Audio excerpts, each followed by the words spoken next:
June 5, the global community celebrated World Environment Day to promote greater commitment to care our planet. Sadly, however, the COVID-19 crisis also gave a rise to plastic waste and pandemic.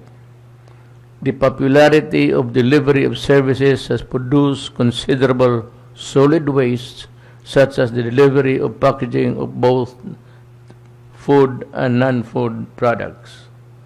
Also, a serious concern is the proper disposal of medical waste. There have been several reports of poor disposal. Alam mo ito, mga medisina na ito, babaon to.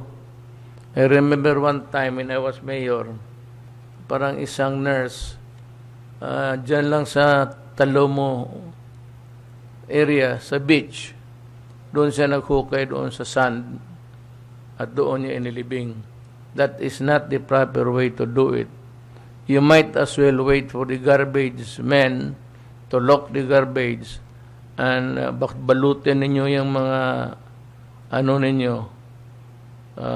mga medisina, yung naturok na, saka yung mga sirens, balutin ninyo, ibigay ninyo sa basurero. Alam nila kung ano lang gawin nila.